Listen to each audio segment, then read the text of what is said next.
मैं गरिमा अग्रवाल आप सभी का वंदन करती हूँ, अभिनंदन करती हूँ। आइए आज हम जानते हैं हर छठ व्रत की व्रत कथा।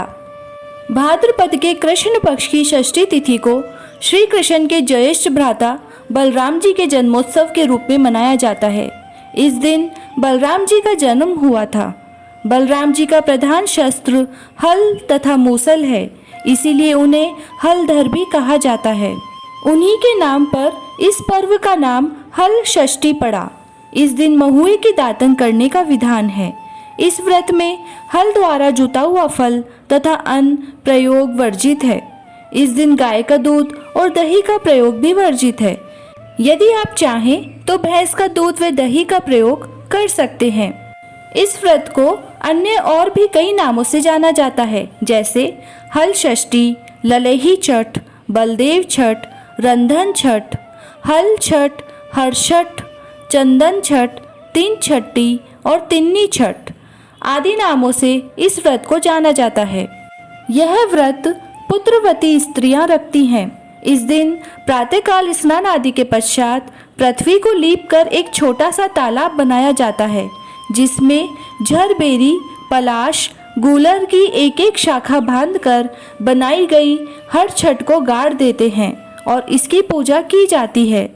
पूजन में सतनजा यानी 7 अनाज, गेहूं, चना, धान, मक्का, ज्वार, बाजरा, जौ आदि का भुना हुआ लावा चढ़ाया जाता है।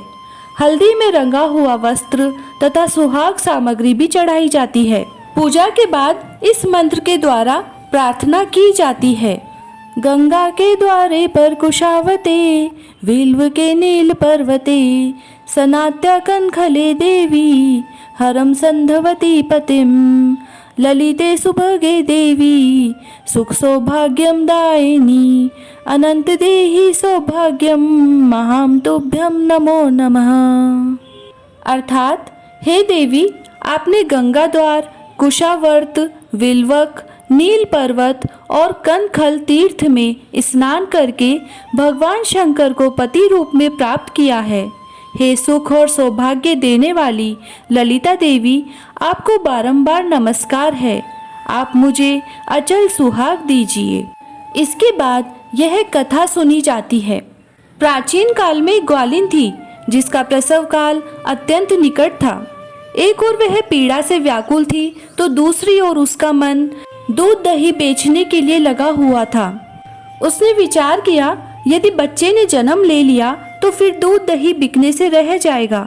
इतना सोचकर वह झट से उठी तथा सिर पर दूध दही की मटकियां रखकर बेचने चल दी। चलते चलते उसकी प्रसव पीड़ा अत्यधिक बढ़ गई। वह झरबेरी की एक झाड़ी की ओट में बैठ गई और वहां उसने एक बालक को जन्म दिया। अल्हड़ ग्वालिन ने बालक को कपड़े में लपेटकर वहीं लिटा दिया और स्वयं मटकियां उठाकर वहां से चल पड़ी। संयोगवश उस दिन हल षष्ठी भी थी। गाय भैंस का मिश्रित दूध होने पर भी उसने केवल भैंस का दूध बतलाकर ग्रामीणियों को खूब ठगा। इधर जिस बनबेरी में उसने बच्चे को छोड़ा था, उसी के पास एक किसान हल जोत रहा था। अचानक बैलों के भड़कने से चपेट में आकर वह बालक हल का फलक घुसने से मर गया। यह घटना देखकर किसान बहुत दुखी तथा लाचार हुआ। फिर भी उसने धैर्य धारण करके बनबेरी के कांटों से बच्चे के पेट पर टाका लगाकर घटना स्थल पर ही छोड़ दिया। जब ग्वालिन दूध बेचकर वहां आई तो बच्चे की यह दशा देखकर उसने अपने ही किए गए पाप का प्रतिफल समझा।